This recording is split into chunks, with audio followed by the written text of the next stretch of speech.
9 years ago, I was faced with asking the most terrifying question known to man. Will you marry me? Don't get me wrong. It's not the words that are scary. The fear isn't whether or not she'll say yes, because why wouldn't she? That should already be established. And if you're going into that not knowing, you probably shouldn't be asking. Mm-hmm. The pressure comes from the story that we told countless times about how you staged that question. It used to be that you could work something out with the Jumbotron guy. And in between nachos and organ music at the hockey game, you pop the question. Or maybe you class it up a little bit and put the ring in a champagne glass at a fine dining experience. Those days are gone. These days, you have to be prepared ahead of time to be absolutely certain that the media blitz garners the most possible of these.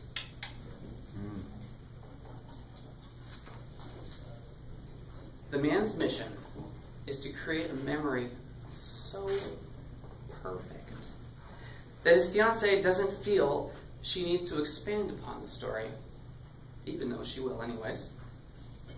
Fellow Toastmasters, judges and guests, today I will recount my perilous journey in hopes of helping those whose quest is yet to come. This was causing me anxiety 9 years ago when my girlfriend informed me that we were going to go to New York City. Immediately, my male instincts kicked in. Just kidding. That is actually not a thing. In reality, it was a miracle that I had already secured the ring. New York City was the perfect place for me to ask for my lady's hand, says the guy who has never been to New York City. We arrived, and I was prepared. I had a ring, and I had it hidden. Rather cleverly, might I add, in a place she would never look. In my hacky sack. Sewn into my hacky sack was the most precious item I owned. All I had to do was make it 3 days without blowing it, which is a very long time to act normal and not ruin everything. For example, let's say you're taking a gorgeous hike through Central Park. You shouldn't mention that that lake is the very place that your two friends just got engaged just months earlier as you're overlooking this. Lesson 1. You will screw up and start a fight very close to when you plan on asking this important question. Have a plan to get back on track. Walking for hours around the park when she wants cupcakes is not that solution. Traveling with others, I've learned that you have to set unnegotiable itinerary items. For this trip, I had 2. 1, take an early morning jog, and 2, visit the Empire State Building. The morning of the big day, off I jogged to gather my thoughts, to gather family blessings, and to gather a bouquet of flowers. The day had to go perfectly as planned. Perfect flowers, delicious food, delicious food, delicious food selected by the lady, all meals selected by the lady. Lesson 2, side note, food contentment is key to engagement success. This isn't a suggestion nor up for discussion. Next up was an exciting Broadway show. Because who doesn't feel like getting married after hearing, right? And of course, the final piece, pièce de résistance, the Empire State Building sojourn. This is where it all fell apart. Oh. It was late, and I insisted on dragging her across the city to venture up this architectural landmark. Woo! We get to the top, and she was already ready to go. We stepped onto the deck, and we blasted by cold air. I looked around, and it reminded me of a state penitentiary with concrete walls and metal cages up. I thought, great, there's no way she can get away. Not the romantic scene I was expecting. I looked at her and said, is this romantic?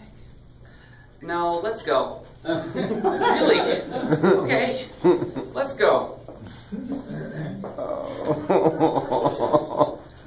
Heading down the elevator, my mind plunged into hyperdrive, trying to come up with a plan to put a ring on her finger.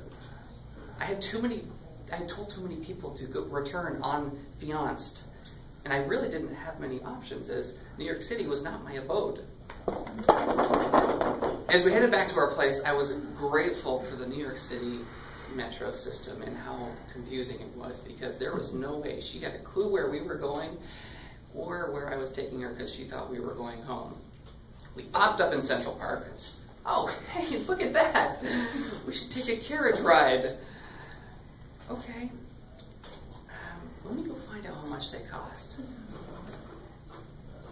$85? Okay, I have $35.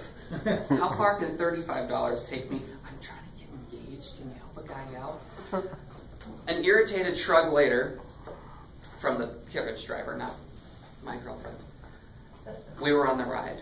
I started digging in my pocket as we admired the city lights. I realized I had oversewn the ring into the hacky sack. I started panicking for two reasons. One, I was about to ask her to marry me. Two, I had no idea how long or where we were going on this ride on the carriage, and he was just going to stop at any point and give me the nod. Lesson 3, don't oversew your ring into your hacky sack. It's hard to be cool on a carriage ride when you're tearing at threads and your girlfriend keeps asking why you're acting weird. Somehow I got it out, just as the driver gave me the nod. The rest was a blur. Something about a knee, blubbering, heartfelt, cheesy build-up, and finally the words were spoken. Will you marry me? Forever in my heart are the memories of that day. I still associate when I was a young warthog, state penitentiaries, with our love story. Had I done enough? Was my proposal story enough story? Lesson 4. If the ring is big enough, the story doesn't matter. It's